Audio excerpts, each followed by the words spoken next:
జయ జయ శంకర హర హర శంకర శ్రీ மகா பெரியவா சரணம். மூக பஞ்சசதி ஆர்யா சதகம். ஸ்லோகங்கள் 41 to 60. பாதாகரீம் பவாப்தேஹே आधारात्यम्बुजेषु विचरन्तीम् आधारीकृतकाञ्चीम् बोधामृतवीचिमेव विमृजामः कलयां यन्थसशधर कलयाङ्गितमौलिममलचित्वलयाम् अलयामाकमपीठी निलयां वलयाङ्घसुन्दरीमम्भाम् शर्वाधिपरमसाधक कुर्वाणीधाय कामपीठजुषे सर्वाकृतये शोणिमा कर्वायास्मै समर्प्यते हृदयं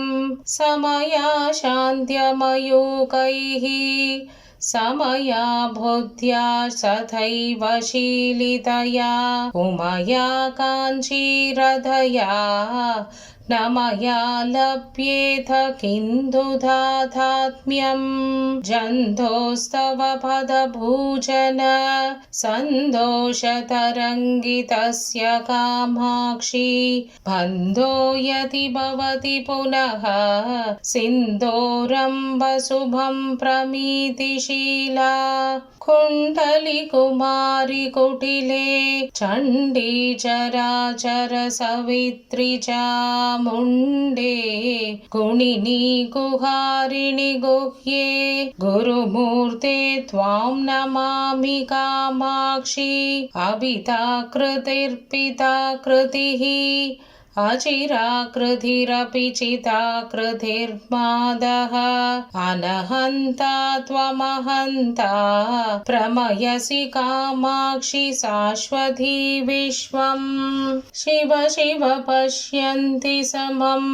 श्रीकामाक्षि कडाक्षिताः पुरुषाः विपिनं भवनममित्रं मित्रं लोष्टं च युवति बिम्बोष्टं कामपरिबन्धिकामिनी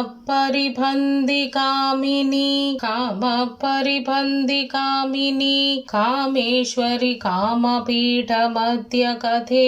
कामदुःखा भवकमले कामकले कामकोटिकामाक्षी मध्ये हृदयं मध्ये निटिलं मध्ये शिरोऽपि वास्तव्यां चण्डकर शक्रकार्मुक चन्द्रसमाभां नमामि कामाक्षीम् अधिकाञ्चि केळिलोलै अखिलाकमयन्त्रतन्त्रमन्त्रमयै अधिशीतं मम मानसम् अशमशरद्रोहि जीवनोपायैः नन्दति मम हृदि काचन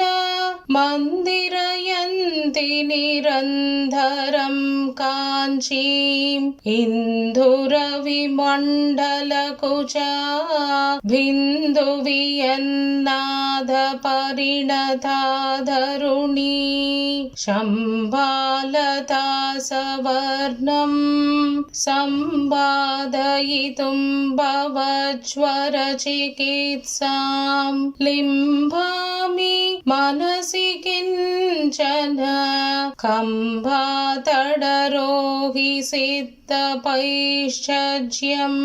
अनुमितकुचकाठिन्याम् अधिवक्षसपीडमङ्गजन्मरिपो आनन्दतां भजेताम् आनङ्गब्रह्म त्वत्वबोधिशिराम् ऐक्षिषि पाशाङ्कुशधर हस्तान्तं विस्मयार्हवृद्धान्तम् अधिकाञ्चि निगमवाचां सिद्धान्तं शूलपाणिशुद्धान्तम् आहितविलासभङ्गीम् आब्रह्मस्त स्तम्भशिल्पकल्पनया आश्रितकाञ्चीमधुलाम् आद्यां विस्फूर्तिमाद्रिये विद्याम् मूकोऽभिजटिलदुर्गती शोकोऽपि स्मरति यक्षणं भवतीम् एको भवति स जन्धो लोकोत्तरकीर्तिरेव कामाक्षी पञ्चदशवर्णरूपम् कञ्चन काञ्चीविहारधौरेयम् पञ्चशरीयं शम्भोः वञ्चनवैदग्ध्यमूलमवलम्बे परिणतवतीं च धूर्ता पदवीं सुधियां समेत्य सौषुम्नीं पञ्चाशदर्णकल्पिता पदशिल्पां तां नमामि कामाक्षीम् आदिक्षन् मम गुरुराट् आदिक्षान्ता शरात्मिकां विद्यां स्वाधिष्ठचापदण्डां नेदिष्टामेव कामपीठकथाम्. जय जय शंकर, हर हर शंकर. श्री महापेरियवा चरणम्.